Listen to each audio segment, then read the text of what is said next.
একসাথে হাত তুলে দোয়া করার বিষয়ে অন্যান্য বক্তারা যা বলে আমি তা বলতে রাজি নই। আমি কি বলতে চাই? আমি বলতে চাই সালাত কাকে বলে এটা মানুষের বোঝা উচিত। যে সালাত কাকে বলে এটা আগে বুঝতে হবে। কিভাবে? রাসূল সাল্লাল্লাহু আলাইহি ওয়াসাল্লামের যুগে বৃষ্টির দরকার, বৃষ্টি প্রার্থনা করতে হবে, আল্লাহ বৃষ্টি দাও, বৃষ্টির দরকার। রাসূল সাল্লাল্লাহু আলাইহি, যেমন এই মৌসুমে এখনো বৃষ্টি বহুদিন যাবত 10-15 দিন যাবত বৃষ্টি নাই, গরম পড়তেছে, বৃষ্টির দরকার।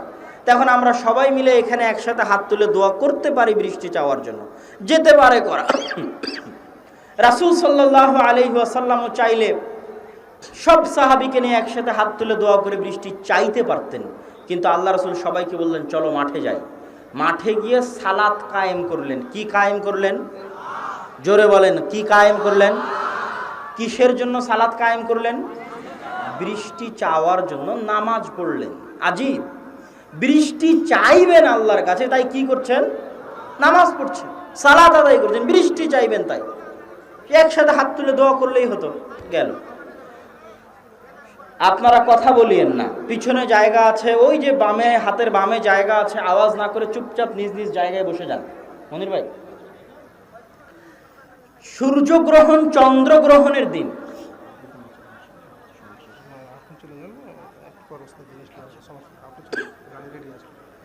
সূর্যগ্রহণ চন্দ্রগ্রহণ লেগেছে, বিপদ।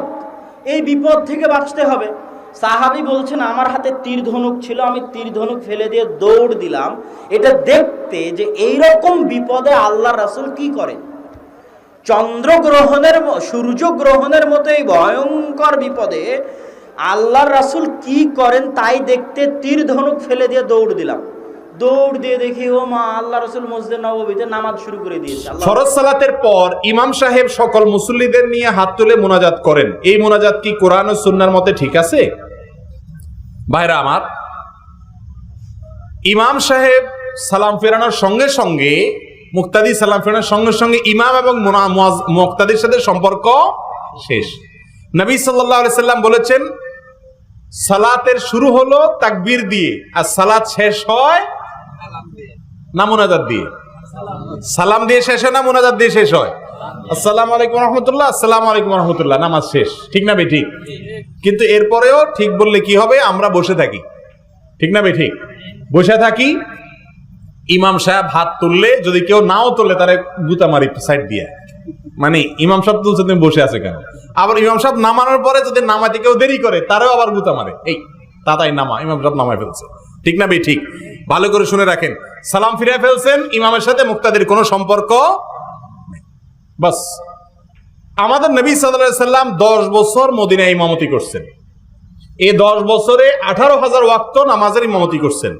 তার ওয়াফাতের পরে 4 খলিফা মিলায়া 30 বছর খেলাফত করেছেন।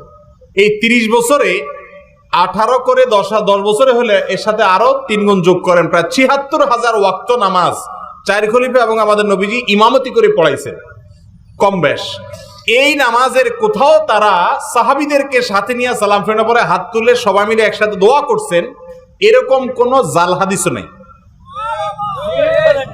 কথা কি বুঝাতে পারছি? যদি বলেন যে আছে তাহলে দেখান। একটা হাদিস আছে, একটা হাদিস আছে, একজন সাহাবী, তার নেতৃত্বে কিছু সাহাবীরা সফর থেকে আসতেছেন, হঠাৎ করে তাদের সামানা ইত্যাদি হারায় গেছে। তো এগুলো হারানোর পরে তারা ফজরের সালাতের পরে সবাই মিলে হাত তুলে আল্লাহর কাছে দোয়া করছে। এটি সহিহ হাদিস দ্বারা সাবেত।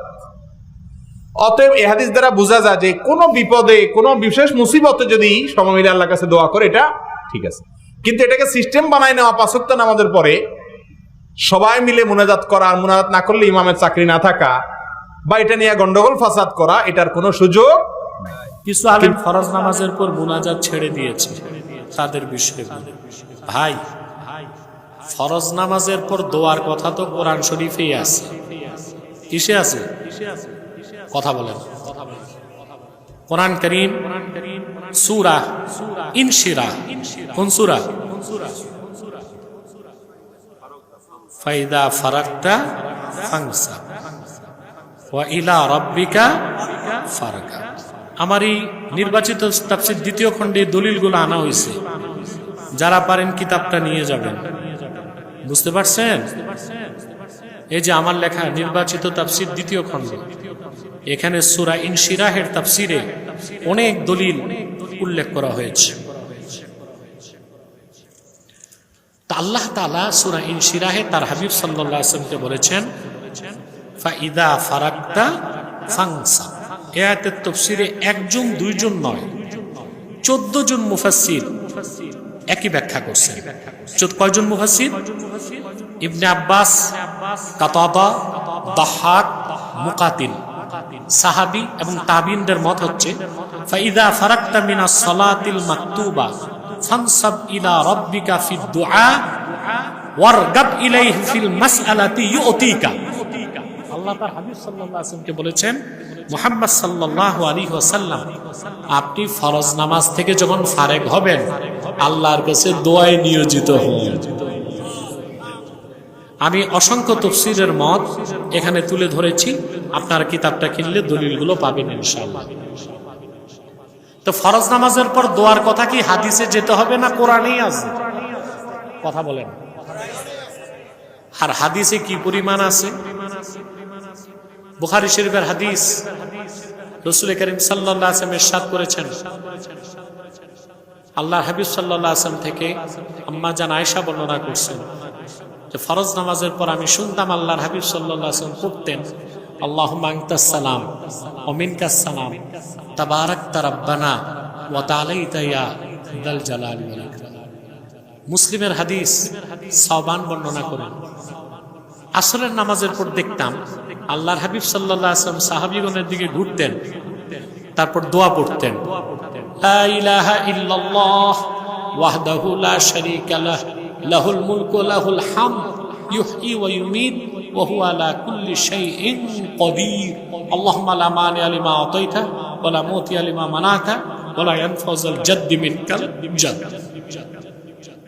তিরমিজির হাদিস, সাহাবা একরাম জিজ্ঞেস করেছেন, ইয়া রাসূলুল্লাহ সাল্লাল্লাহু আলাইহি ওয়াসাল্লাম, আইয়ুদ দুআই আসমা, কখন দোয়া কবুলের সময়? আল্লাহর হাবিব সাল্লাল্লাহু আলাইহি ওয়াসাল্লাম বলেছেন, জাওফাল লাইলিল আখির ও দুবুরাস সালাওয়াতিল মাকতুবাত, গভীর রাতের শেষে আর প্রত্যেক ফরজ নামাজের পরে দোয়া করলেই আল্লাহ দোয়া কবুল করেন।